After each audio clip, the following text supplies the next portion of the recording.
After the Arsenal game, you mentioned the mentality to go and win trophies, and how in that moment they didn't have it. So how do you feel your team approached the game today?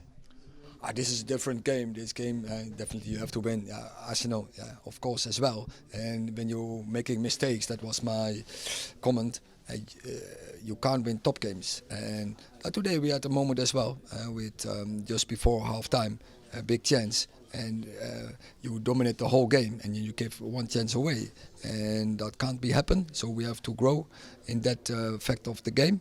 But I think in other phases of the game we played really well. In opponent's half, good in possession, good between the lines, especially good movement behind the lines. We create many chances, only one thing, we didn't score. And when you saw the way that Reading was set up, what do you think was key to be in a position essentially to break them down? To get behind them. And that's not so easy against such a compact opponent, but we did, and I said we did quite well. And with that, it sounds like you're saying the players have to remain patient.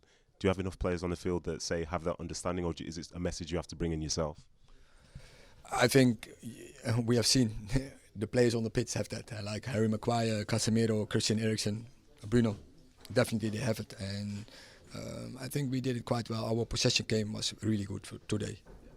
And just conceding the goal, is it something that you can overcome, or is it a frustration for you as you walk away today? Yeah, as always, football is a game of mistakes, I know, but be concentrated, not to make the mistakes, and especially the one just before halftime or from the corner. That can't happen. If we want to win trophies, we have to get that out of our game.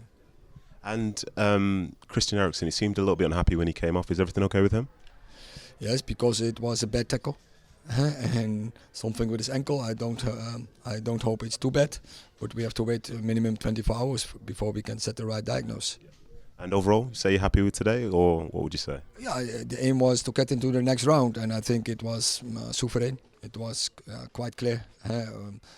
Only one team deserved to win today. That was Manchester United. I think also the fans some good attacks, good goals. So I think it was a good night. Well, thank you very much and congratulations. Thank you. Okay. Nedum joins us now. Nedum, did you choose Antony as man of the match? Antony, which Antony is this? I know. Which one are you talking about? He was given man of the match. I'm blaming you. Well, he finished the game. Obviously, I don't think he was necessarily man of the match. And to be honest, some of the crowd, I don't think they're too keen on him. But, you know, as Ten Hag said, overall it was a good performance by the team. And they stayed patient because that Reading side, they were, you know, it wasn't 3 and 4 midfield, it was 5 at the back.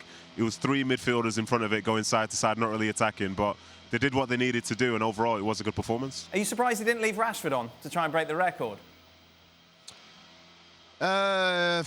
Maybe. There is that sentimental side to it, and Rashford did look very disappointed when he was coming off the field, but I think even beyond the record, that's just a player that wants to finish games, wants to score goals.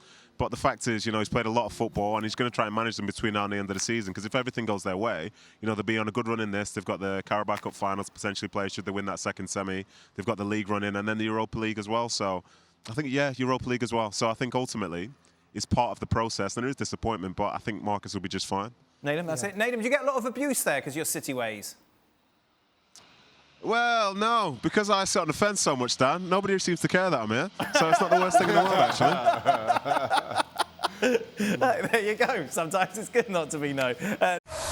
Thanks so much for watching ESPN on YouTube. And for more sports highlights and analysis, be sure to download the ESPN app. And for premium content and live streaming, subscribe to ESPN Plus.